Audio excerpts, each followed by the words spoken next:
Mani sauc Artūrs Nīgalis, es esmu dejotais horeogrāfs, un šogad vidusdejā esmu viens no 3 horeogrāfiem. Mani sauc Polīna Filipova, es arī esmu dejotāja, horeogrāfē.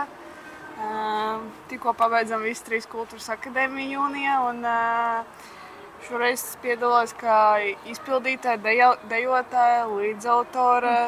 Mani sauc Anastasija Čorne, esmu dejotāja, it kā arī horeogrāfe, vismaz tā raksta diploma laikam. Un, jo arī absolvēju tikko akadēmiju un vidusdeju piedalos kā dejotāja. Priekš manis kā dalībnieka, jā, šī pirmā. Es piedalījos vidusdeju šogad jūnijā, es dejoju pie Sintīs Žiguras performanse garlaicības estētika. Man tā ir pirmā reize vidusdeja. Visvairāk iedvesmoja tieši tā iespēja, ka tev ir tāda gandrīz vai kā 5 dienu rezidence, kur tev tiek iedoti dejotāji, mākslinieki, telpa un iespēja kaut kādā veidā parādīt savas idejas. Un vienkārši, ja ir vēlme un kad iedvesmo kaut ko radīt, tā ir brīnišķīga iespēja, kur to izmantot. Lokāciju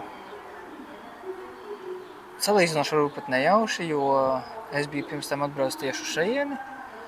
Mēs iztaigājām visus pieņus un pēc tam nonācām uz šim outletam. Aizgāju līdz pašam outleta galam, kur vēl nekas nav uzbūvēts, kur visi veikali ir tukši.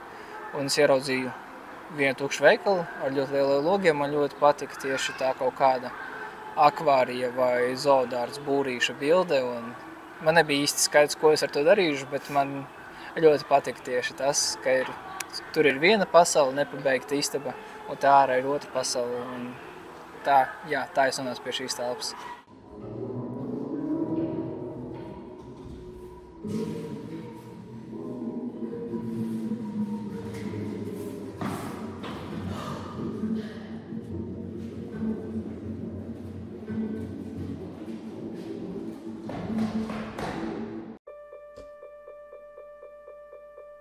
Izrādes nosaukums par sevi ir Jaunavas, bet par ko ir izrāde, es domāju, ka skatītājiem vienkārši jānāk un jāskatās, jāredz.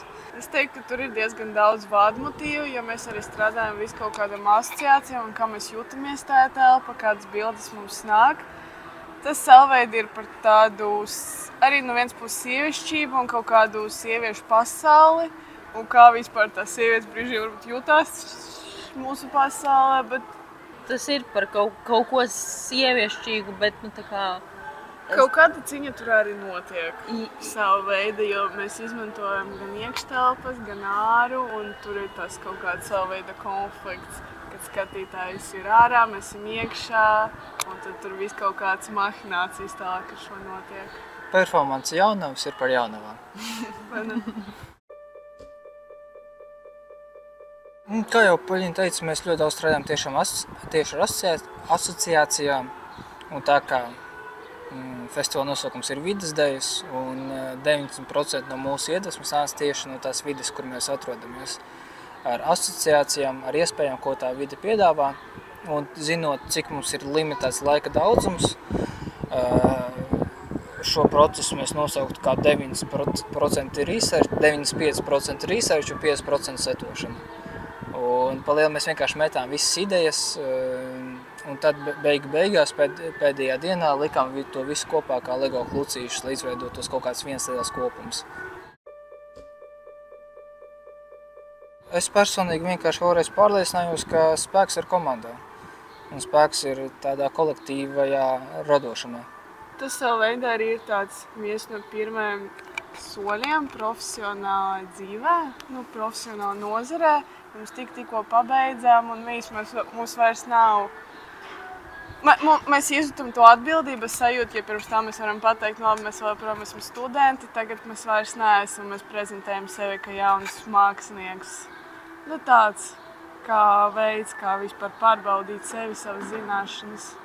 Spēja fokusēties un būt tieši šeit un tagad, tajā brīdī. Mums nebija daudz laika, lai kaut ko izveidotu.